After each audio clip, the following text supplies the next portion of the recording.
Hi everyone, good morning. This is Mr. Pizatitis from Salem classes. So students today are discussing topic will be that we have discontinued and today we are going to continue about Vision for 22 and that is written by APJ Abdul Kalam.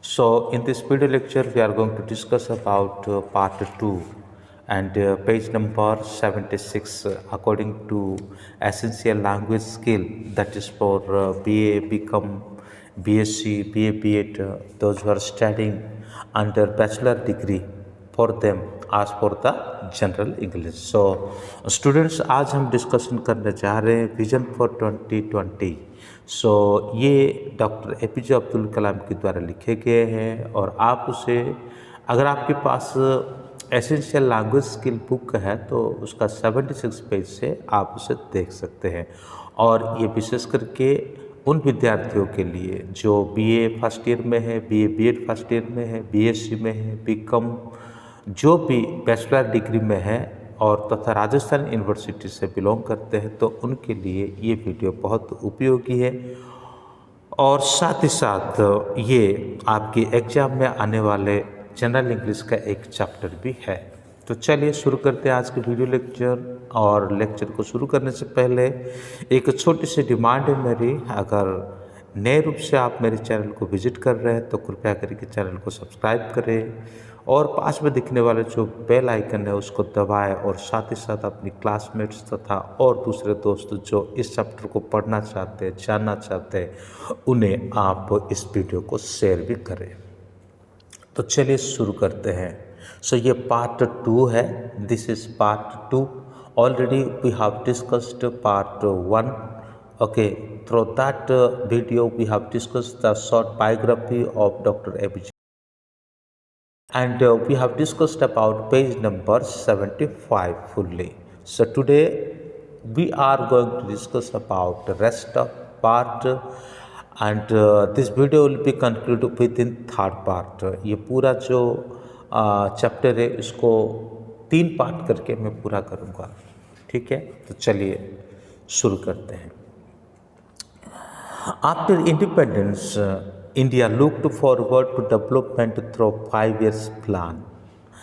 The Green Revolution and technological growth enabled India to prosper with self-sufficient in food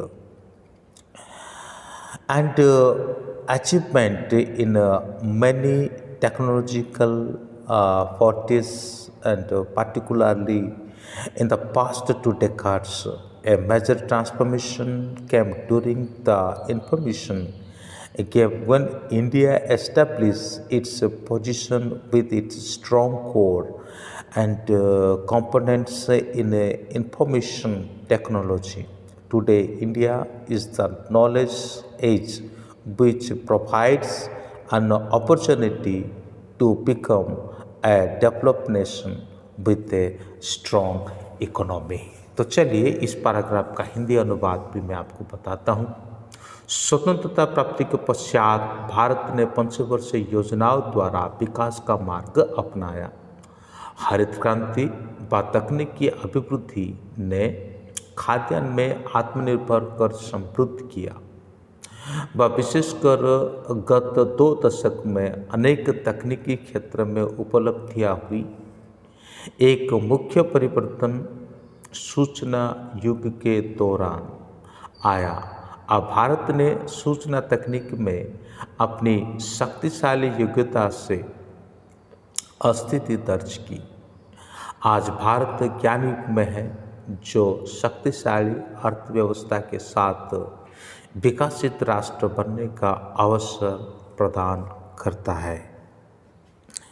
In the 21st century, new society is emerging where knowledge is primary production resources instead of capital and labor.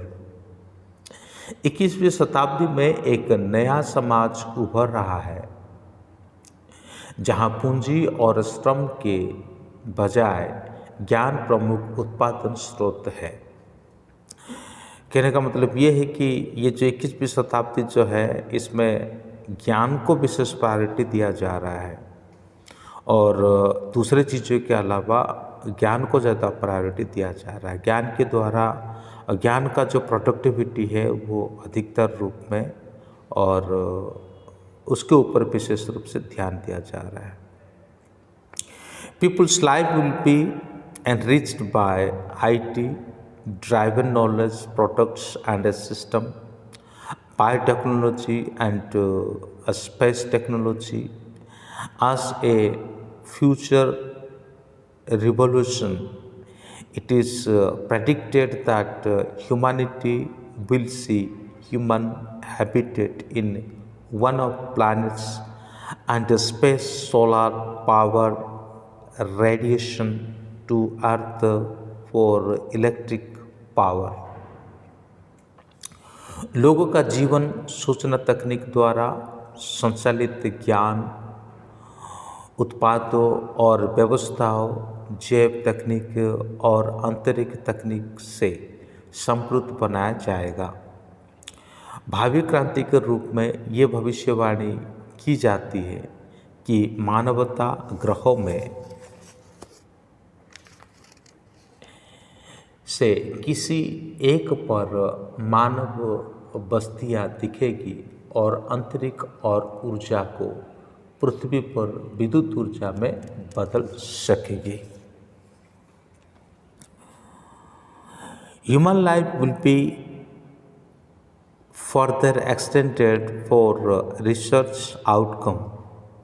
Nanotechnology will enter into human use like the control system of various transportation system, medical technology, equipment and aerospace system.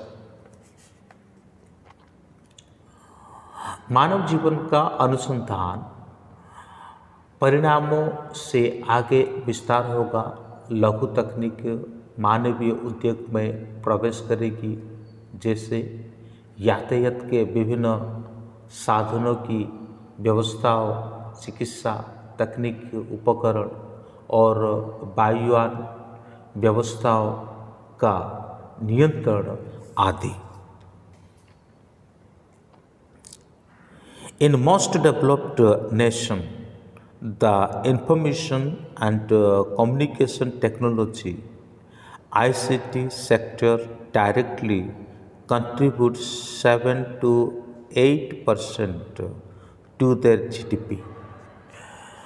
अत्यधिक विकास राष्ट्र में सूचना और संचार तकनीक ICT क्षेत्र का कुल घरेलू उत्पाद GDP में 7 से 8% का प्रत्यक्ष योगदान है। ठीक है। उसके बाद फिर ये बताया जाता है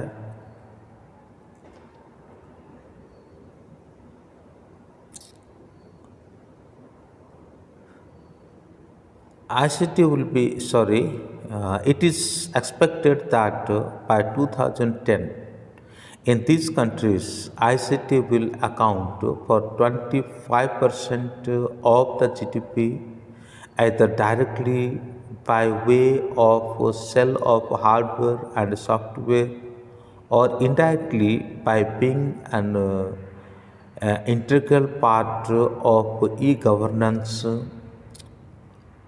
connectivity for improved productivity, industrialized and even in a daily life, improved efficiency and transparency. In India, CIT today accounts for nearly 2% of GDP. To be developed nation, we should enhance their significantly. तो यहाँ पे फिर ये बताया जाता है कि यह आशा की जाती है कि 2010 तक इन राष्ट्रों में ICT का GDP में 25% योगदान होगा। ये या तो प्रत्यक्ष रूप से सॉफ्टवेयर व हार्डवेयर की बिक्री द्वारा या अप्रत्यक्ष रूप से ई गवर्नेंस के एकीकरण द्वारा उत्पादन में हुए सुधार के संयोजन द्वारा उद्योगों की एकीकृत व्यवस्था के द्वारा और यहाँ तक कि दैनिक जीवन में कुशलता में हुए सुधार के द्वारा पारदर्शिता द्वारा भारत में आज आईसीटी का जीडीपी में योगदान लगभग 2% है। एक विकसित राष्ट्र बनने के लिए हमें इसमें महत्वपूर्ण वृद्धि करनी चाहिए।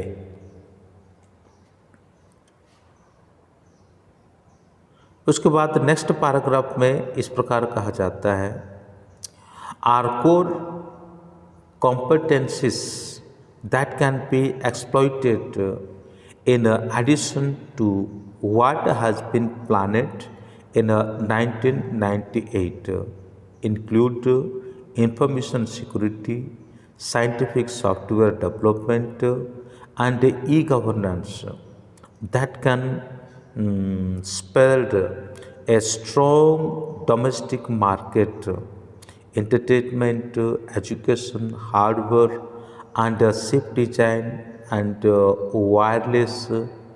If we exploit these are of our core competency, we can create India MNCS and aim at the target of $150 billion by 2010। तो 2010 तक हम क्या कर सकते हैं उसके बारे में यहाँ पर कहा जाता है। जैसे कि 1928 में योजना में शामिल हुए अतिरिक्त हमारी मूल क्षमताएं जिसमें वृद्धि की जा सकती है वे है सूचना सुरक्षा, वैज्ञानिक सॉफ्टवेयर विकास व ई गवर्नेंस, मनोरंजन, शिक्षा, हार्डवेयर व चिप डिजाइन और वायरलेस जो शक्तिशाली घरेलू बाजार पैदा कर सकते हैं। यदि हम हमारे इन मूल क्षेत्र में वृद्धि करें तो हम भारतीय बहुराष्ट्रीय कंपनियों जिसको MNCS कहा जाता है का निर्माण कर सकते हैं और 2010 तक 150 अरब डॉलर का लक्ष्य धारण कर सकते हैं। तो अगर ऊपर लिखी हुई और कही हुई सारी बातों को हम पूरा करें तो 2010 तक हम इतने आगे बढ़ जाएंगे। ये डॉक्टर APJ अब्दुल कलाम की कहना है। Another core competence we should develop in biotechnology और अन्य मूल क्षेत्र जो हमें विकसित करना चाहिए जो जैव तकनीक है जिसको बायोटेक्नोलॉजी कहा जाता है। India is rich in herbs और germ forms and microorganism. Bharat जड़ी बूटी, कीटाणु, जीवद्रव्य और सूक्ष्म सजीवों समृद्ध देश है। यानी इन सभी चीज़ों को यहाँ पे विस्तार रूप से बहुतायत रूप से पाया जाता है।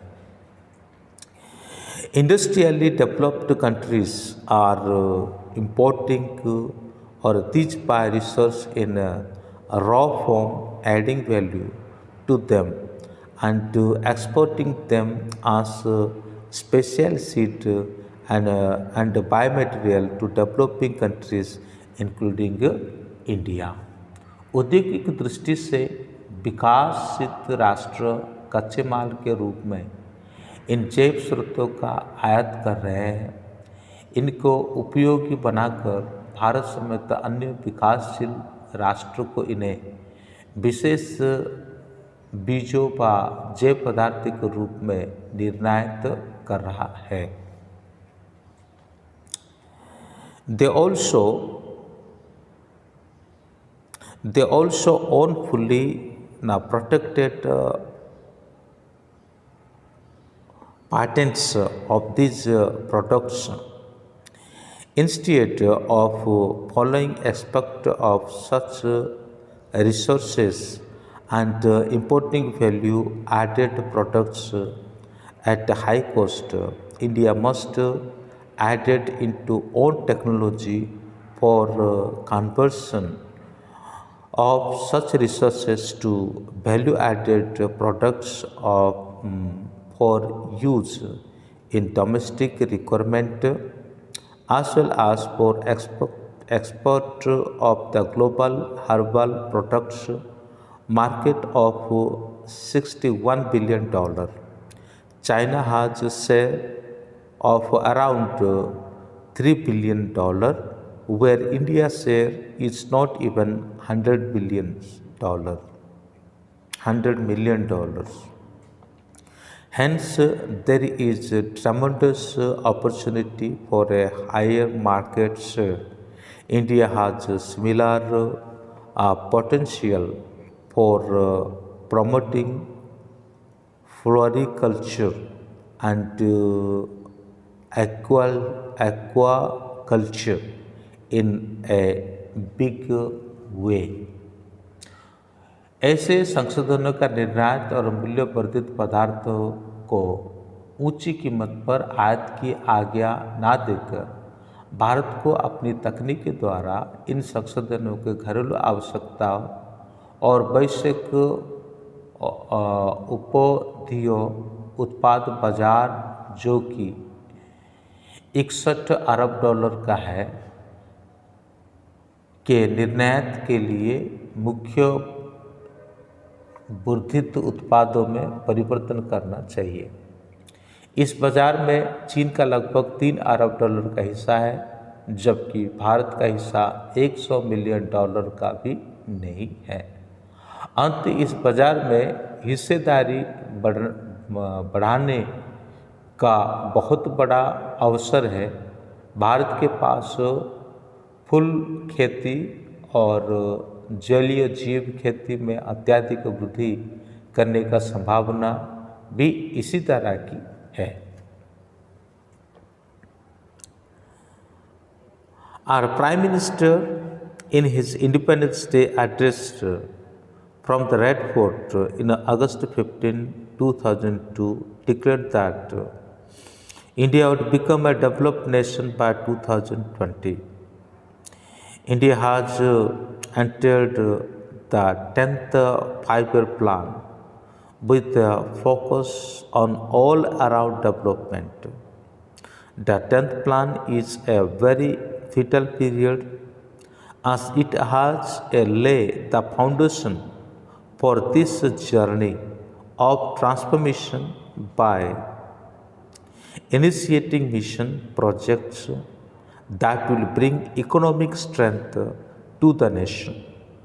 In order to realize a developed India by 2020, five keys areas have been identified for an integrated action. हमारा प्रधानमंत्री ने 15 अगस्त 2002 को अपने स्वतंत्रता दिवस संबोधन में लाल किले से घोषणा की थी कि भारत 2020 तक एक विकसित राष्ट्र बन जाएगा। भारत ने 10वीं पंचवर्षीय योजना में चहुमुखी विकास का लक्ष्य रखा है। 10वीं योजना एक विशेष अवधि है क्योंकि इसमें लक्ष्यधारित परियोजनाओं के द्वारा राष्ट्र में आर्थिक शक्ति लाई जाएगी जो परिवर्तन की इस यात्रा की नींव रखेगी। 2020 तक भारत को विकसित राष्ट्र बनने के लिए 5 मुख्य क्षेत्र की पहचान की गई है जिस पर एकीकृत रूप से कार्य करना है। और ये 5 बिंदु क्या हैं ये हम आगे के वीडियो में देखेंगे। तो आज के लिए बस इतना ही है और उम्मीद करता हूँ कि मेरा हिंदी बहुत ही क्या कह सकता हूँ बहुत ही अच्छा नहीं है, तो मैं इसको इंग्लिश टू इंग्लिश समझाने में मुझे कोई दिक्कत नहीं है, लेकिन फिर भी हिंदी ट्रांसलेशन को साथ में रखा और ये लेसन को पढ़ करके ट्रांसलेशन को हेल्प ले करके आपको मैं ट्रांसलेशन करके समझाया। तो I hope you have understood it very well. If you have any problem, so you can consult me by comment, and I would be happy to help you in a various way. So thank you. May God bless you. Have a good day. तब तक के लिए जय हिंद।